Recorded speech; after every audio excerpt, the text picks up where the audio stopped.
ഇനി രണ്ടാമത്തെ 10ാമത്തെ ശ്ലോകം.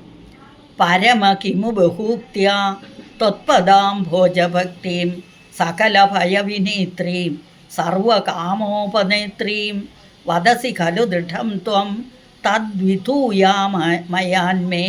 ഗുരുപവനപുരേശ ത്വയുവാതൽ സ്വഭക്തിയും. പരമ എന്ന് ഭഗവാനെ വിളിച്ചതാ. പരമപുരുഷനായവനെ, ശ്രേഷ്ഠ. ബഹു ഉക്തിയ, ഉക്ത എന്ന് പറഞ്ഞാൽ പറയുക, ബഹു എന്ന് പറഞ്ഞാൽ ധാരാളം, ഒത്തിരി എന്തിനാ പറയുന്നതെന്ന്. അതാണ് കിമു. ഒരു ന്യായം, ഒരു ലോയാണത്. കിമു എന്തിനാ അധികം പറയുന്നതെന്ന് മലയാളത്തിൽ ചോദിക്കുന്ന അതേത്. ത്വത് പദാംഭോജം, അങ്ങയുടെ അംഭോജം താമരയാണ്.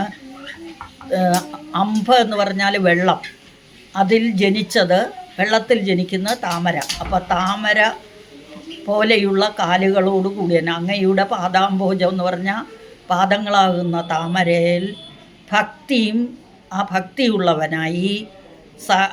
ആരാണോ ഭഗവാനെ ഭക്തിയോടുകൂടി പൂജിക്കുന്നത്, ആ ഭഗവാന്റെ പാദങ്ങളിൽ ശരണം പ്രാപിക്കുന്നത് എന്നർത്ഥം. സകല ഭയവിനേത്രിയും, അവരുടെ ഭയങ്ങളെല്ലാം പോയിരിക്കും. സർവകാമ ഉപനേത്രിയും, നേത്രി എന്ന് പറഞ്ഞാൽ നയിക്കുക എന്നർത്ഥം. ഉപനേത്രി എന്ന് പറഞ്ഞാൽ സമീപത്തേക്ക് നയിക്കുന്നു, കൊണ്ടുവരുന്നു എന്നർത്ഥം. അപ്പോൾ എല്ലാ ആഗ്രഹങ്ങളും, കാമം, സർവകാമ ഉപനേത്രി, എല്ലാ ആഗ്രഹങ്ങളും സാധിച്ചു കൊടുക്കുന്നവനും ഭയങ്ങളെയൊക്കെ ഇല്ലാതെയാക്കുന്നവനും ആണ് ഭഗവാൻ എന്ന് ത്വം ദൃഢം വദസി. വദസി എന്ന് പറഞ്ഞാൽ വധിക്കുക എന്ന് പറയാൻ പറയുക. അപ്പോൾ ഭഗവാൻ തന്നെ ഉറപ്പിച്ച് പറഞ്ഞിട്ടുണ്ട്. ദൃഢം എന്ന് പറഞ്ഞാൽ ഉറപ്പിച്ച്. ത്വം അങ്ങ്, ഖലു അങ്ങാകട്ടെ ഉറപ്പിച്ച് പറഞ്ഞിട്ടുണ്ട്. തതെന്ന് പറഞ്ഞാൽ അത്, വിധൂയ എന്ന് പറഞ്ഞാൽ കഴുകിക്കളയുക, ധൂനം ചെയ്യുക എന്ന് പറഞ്ഞാൽ കഴുകിക്കളയുക, നശിപ്പിക്കുക, ഇല്ലാതെയാക്കുക.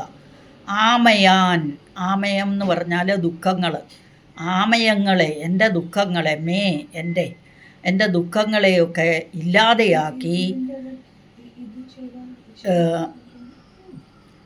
തൊയ് ഉപാതൽസ്വ, തൊയ് എന്ന് പറഞ്ഞാൽ അങ്ങയിൽ, ഉപാധൽസ്വ ഉപാസിക്കാനായ, അത് ഭക്തിയോടുകൂടി അങ്ങയിൽ ഉപാസിക്കാനായി എന്നെ സഹായിക്കണേ എന്നാണ് പറഞ്ഞിരിക്കുന്നത്. ഗുരു പവനപുരേശ. ഗുരു എന്ന് പറഞ്ഞാൽ ഗുരു തന്നെ, അതായത് ഗുരുവായൂരപ്പ എന്നർത്ഥം. പവനൻ വായുവാണ്. അപ്പം ഗുരുവായൂരപ്പ എന്നാണ് വിളിച്ചിട്ടാണ് പറഞ്ഞത്. അപ്പം പരമകിമു ബഹൂക്ത്യ ത്വൽപദാംഭോജഭക്തിം സകലഭയവിനേത്രീം സർവകാമോപനേത്രീം വദസി ഖലു ദൃഢം ത്വം തദ്വിധൂയാമയാന്മേ ഗുരുപവനപുരേശ ത്വയുവാധൽ സ്വഭക്തിം. അല്ലയോ പരമപുരുഷനായുള്ളവനെ, കൂടുതൽ പറയേണ്ട ആവശ്യം എന്താണ്? അങ്ങയിലുള്ള നിർവ്യാജമായ ഭക്തി സകല സംസാര ദുഃഖങ്ങളെയും ഭയത്തെയും നശിപ്പിക്കുന്നുവെന്നും അങ്ങ് തന്നെ നിശ്ചയമായും എല്ലാ അഭീഷ്ടങ്ങളെയും സാധിപ്പിച്ചു കൊടുക്കുന്നു, ഭക്തന്മാരെ സഹായിക്കുകയും ചെയ്യുന്നു, അവരുടെ എല്ലാ ആഗ്രഹങ്ങളും സാധിച്ചു കൊടുക്കുകയും ചെയ്യുന്നെന്ന് അങ്ങ് തന്നെ ദൃഢമായി പറഞ്ഞിട്ടുണ്ട്, നിശ്ചയമായും വ്യക്തമാക്കിയിരിക്കുന്നു. അതുകൊണ്ട് അല്ലയോ ഗുരുവായൂരപ്പ, എൻ്റെ എല്ലാവിധ രോഗദുരിതങ്ങളും അകറ്റി അങ്ങയിലുള്ള ഉത്തമ ഭക്തി നൽകി അനുഗ്രഹിക്കണമേ എന്ന് ഭഗവാനോട് പ്രാർത്ഥിച്ചു. അപ്പോൾ ഈ 2 ശ്ലോകം ഒന്നും കൂടെ വായിച്ചിട്ട് അതിൻ്റെ അർത്ഥം ഒന്നിച്ച് പറയാം. ഇതി സുവിദിതവേദ്യാം ദേവഹേ ദേവകൂതിം കൃതനുതിമനുഗ്രഹ്യ ത്വം ഗതോ യോഗി സംഘൈഃ വിമലമതിരഥാസൗ ഭക്തിയോഗേന മുക്ത ത്വമഭിജനഹിതാർത്ഥം വർത്തസേ പ്രാഗുദീച്യാം. പരമകിമു ബഹൂക്ത്യ ത്വത്പദാംഭോജഭക്തിം സകലഭയവിനേത്രീം സർവകാമോപനേത്രീം വദസി ഖലു ദൃഢം ത്വം തദ്വിധൂയാമയാന്മേ. തത് വിധു, ദ പ്ലസ് വി വന്നപ്പോൾ അത് ദ്വി ആയി മാറി. ഗുരുഭവനപുരേശ ത്വയുപാതൽ സ്വഭക്തിയും.